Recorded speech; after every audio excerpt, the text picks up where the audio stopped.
छठवां अध्याय इक्ष्वाकु वंश का वर्णन, मानधाता और सौभरी ऋषि की कथा।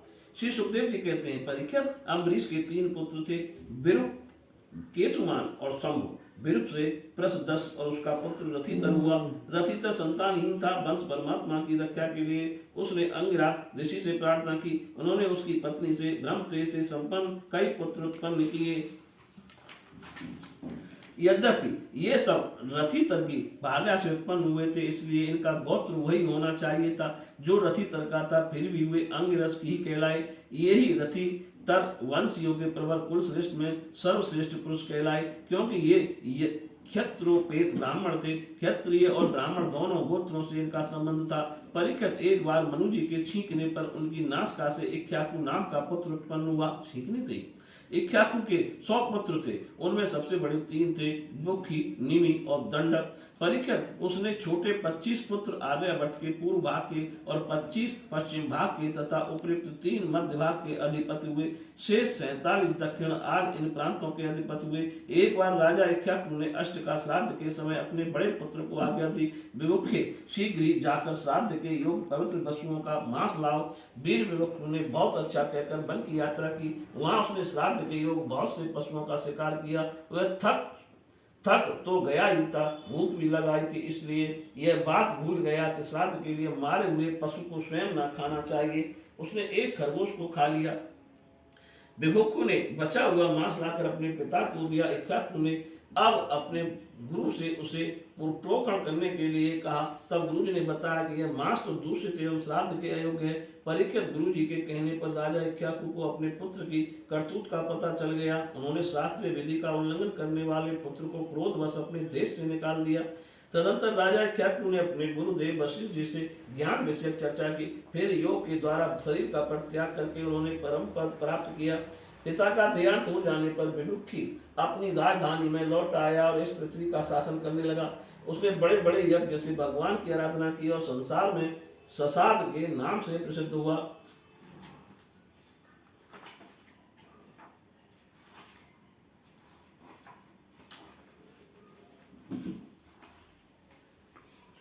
विभोक के पुत्र का नाम था पुरंजय। उसी को कोई इंद्रभा और कोई कुकुस्थ कहते हैं। जिन कर्मों के कारण उसने ये नाम पढ़े थे उन्हें सुनो। सतयुग के अंत में देवताओं का दानवों के साथ घोर संग्राम हुआ था। उसमें सब के सब देवता दैत्यों से हार गए। तब उन्होंने वीर पुरंजय को सहायता के लिए अपना मित्र बनाया। पुरंजय ने कहा कि यदि देवराज इंद्र मेरे वाहन बने तो मैं युद्ध कर सकता हूँ।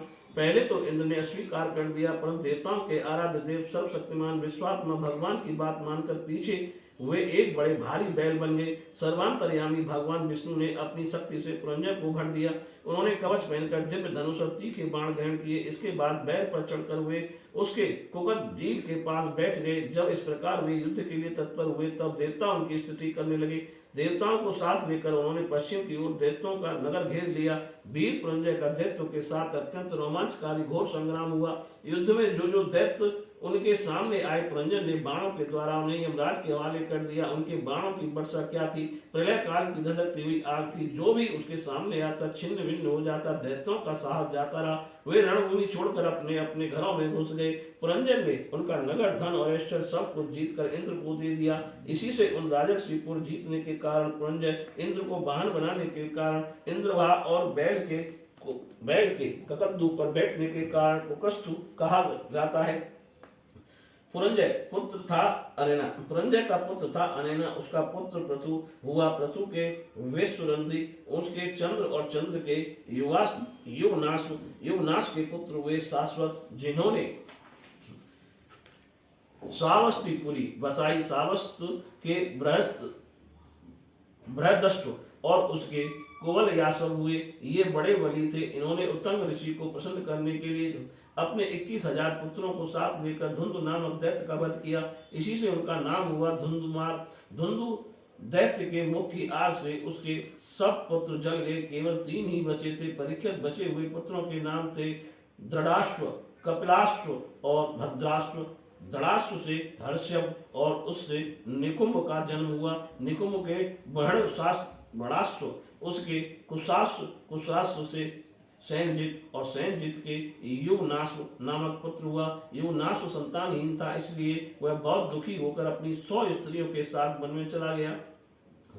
वहां ऋषियों ने बड़ी कृपा करके युवनाश्व से पुत्र प्राप्ति के लिए बड़ी एकाग्रता के साथ इंद्र देवता का यज्ञ कराया। एक दिन राजा युवनाश्व को रात्रि के समय बड़ी प्यास लगी। वह यज्ञशाला में गया, किंतु वहां देखा कि ऋषि लोग सो रहे हैं। वह जल मिलने का कोई उपाय न देखकर उसने वह मंत्र से अभिमंत्रित जल ही पी लिया। परीक्षित जब प्रातः काल ऋषि लोग सोकर उठे तो उन्होंने देखा कि कलश में जो जल ही नहीं है। तब उन लोगों ने पूछा, यह किसका काम है? पुत्र उत्पन्न करने वाले जल किसने पी लिया? अंत में जब उन्हें यह मालूम हुआ कि भगवान की प्रेरणा से राजा युवनाश ही उस जल को पी लिया है, उन लोगों ने भगवान के चरणों में नमस्कार किया और कहा, धन्य भगवान का बल ही वास्तव में बल है। इसके बाद प्रसव का समय आने पर युवनाश की दाहिनी कोख फाड़कर उसके एक चक्रवर्ती पुत्र उत्पन्न हुआ। उसे रोते देख ऋषियों ने कहा, यह बालक दूध के लिए बहुत रो रहा है, अतः किसका दूध पिएगा? तब इंद्र ने कहा, मेरा पिएगा। माँ धाता बेटा तू मत रो। यह कहकर इंद्र ने अपनी तर्जनी अंगुली उसके मुंह में डाल दी। ब्राह्मण और देवताओं के प्रसाद से उस बालक के पिता युवनाश भी मृत्यु नहीं हुई, वह भी तपस्या करके मुक्त हो गया। परीक्षित इंद्र ने बालक का नाम रखा त्रसहस्यु, क्योंकि रावण आदि हदस्यु लुटेरे उससे उद्विग्न एवं भयभीत रहते थे। युवनाश के पुत्र मानधाता त्रसहस्यु चक्रवर्ती राजा हुए। भगवान के तेज से तेजस्वी होकर उन्होंने अकेले ही 7 द्वीप वाली पृथ्वी का शासन किया। वे यद्यपि आत्मज्ञानी थे, उन्हें कर्म कांड की कोई विशेष आवश्यकता नहीं थी, फिर भी उन्होंने बड़ी बड़ी दक्षिणा वाले यज्ञों से उन यज्ञ पुरुष प्रभु की आराधना की, जो स्वयं प्रकाश सर्वदेव स्वरूप सर्वात्मा एवं इंद्रियातीत हैं। भगवान के अतिरिक्त और है ही क्या? यज्ञ की सामग्री, मंत्र, विधि विधान, यज्ञ यजमान, ऋत्व, यज्ञ, धर्म, देश और काल, यह सब का सब भगवान का ही स्वरूप तो है। परीक्षित, जहाँ से सूर्य का उदय होता है और जहाँ वे अस्त होते हैं, वह सारा का सारा भूभाग युवनाश के पुत्र मानधाता के ही अधिकार में था। राजा मानधाता की पत्नी शशबिंदु की पुत्री बिंदुमती थी। उसके गर्भ से उसके 3 पुत्र हुए, पुरुपुष्प, अम्बरीश, ये दूसरे अम्बरीश हैं, और योगी मुचकुंद, इनकी 50 बहनें थी। उन 50 ने केवल सौभरी ऋषि को पति के रूप में वर्ण किया। परम तपस्वी सौभर जी एक बार यमुना जल में डुबकी लगाकर तपस्या कर रहे थे। वहां उन्होंने देखा कि एक मस्त राज अपनी पत्नियों के साथ बहुत सुखी हो रहा है। उसके इस सुख को देखकर ब्राह्मण सौरी मन में ही विवाह करने की इच्छा जग उठी, और उन्होंने राजा मानधाता के पास आकर उनकी 50 कन्याओं से एक कन्या मांगी। राजा ने कहा, ब्राह्मण कन्या स्वयंवर में आपको चुन ले तो आप उसे ले लीजिए। सौभरी ऋषि राजा मानधाता का अभिप्राय समझ गए। उन्होंने सोचा कि राजा ने इसलिए मुझे ऐसा सूखा जवाब दिया है। अब मैं बूढ़ा हो गया हूँ, शरीर में झुर्रियां पड़ गई हैं, बाल पक गए और सिर कांपने लगा। अब कोई स्त्री मुझसे प्रेम नहीं कर सकती। अच्छी बात है, मैं अपने को ऐसा सुंदर बनाऊंगा कि राजकन्या तो क्या देवांगना भी मेरे लिए लालायित हो जाएंगी। ऐसा सोचकर समर्थ सौभर जी ने वैसा ही किया। फिर क्या था, अंतपुर के रक्षक ने सौवर मुनि को कन्याओं के सजाए महल में पहुंचा दिया। फिर तो उन 50 राजकन्याओं ने एक सौवर जी को ही अपनी पति चुन लिया। उन कन्याओं का मन सौवर जी में इस प्रकार आसक्त हो गया कि वे उनके लिए आपस के प्रेम भाव को तिलांजलि देकर परस्पर कलह करने लगी और एक दूसरी से कहने लगी कि ये तुम्हारे योग्य नहीं, मेरे योग्य हैं। ऋग्वेदी सौभर ने उन सभी का प्राण ग्रहण कर लिया। वे अपनी अपार तपस्या के प्रभाव से बहुमूल्य सामग्रियों से सुसज्जित, अनेकों उपवनों और निर्मल जल से परिपूर्ण सरोवर से युक्त एवं सौगंधी पुष्पों के बगीचों से घिरे महलों में बहुमूल्य शैया, आसन, वस्त्र, आभूषण, स्नान, अनुलेपन, सुस्वादु भोजन और पुष्पमालाओं के द्वारा अपनी पत्नियों के साथ विहार करने लगे। सुंदर सुंदर वस्त्र आभूषण धारण किए स्त्री पुरुष सर्वदा उनकी सेवाओं में लगे रहते। कहीं पक्षी चहकते तो कहीं और भोरे गुंजार करते रहते। कहीं कहीं बंदी जन उनकी वृंदावली का बखान करते रहते। सप्तद्वीपवती पृथ्वी के स्वामी मानधाता सौवर जी की इस गृहस्थी का सुख देखकर आश्चर्यचकित हो गए। उनका ये गर्व, मैं सार्वभौम संपत्ति का स्वामी हूँ, जाता रहा। इस प्रकार सौवर जी गृहस्थी के सुख में रम गए। अपनी निरोग इंद्रियों से अनेकों विषयों का सेवन करते रहे, फिर भी जैसी घी की बूंदों से आग तृप्त नहीं होती, वैसे ही उन्हें संतोष नहीं हुआ। ऋग्वेदाचार्य सौवर जी एक दिन स्वस्थ चित्त से बैठे हुए थे। उस समय उन्होंने देखा कि मस्त राज के क्षण भर के संग में किस प्रकार अपनी तपस्या तथा अपना आपा तक खो बैठा। वे सोचने लगे, अरे मैं तो बड़ा तपस्वी था, मैंने भली भांति अपने व्रतों का अनुष्ठान भी किया था, मेरा ये अधपतन तो देखो। मैं दीर्घ काल से अपने ब्रह्म तेज को अक्षुण्ण रखा था, परंतु जल के भीतर विहार करती हुई एक मछली के संसर्ग से मेरा यह ब्रह्म तेज नष्ट हो गया। अतः जिसे मोक्ष की इच्छा है उस पुरुष को चाहिए कि वह भोगी प्राणियों का संग सर्वथा छोड़ दे और एक क्षण के लिए भी अपनी इंद्रियों को बहिर्मुख न होने दे, अकेला ही रहे, एकांत में अपने चित्त को सर्वशक्तिमान भगवान में ही लगा दे। यदि संग करने की आवश्यकता ही हो तो भगवान के अनन्य प्रेमी निष्ठावान महात्माओं का ही संग करे।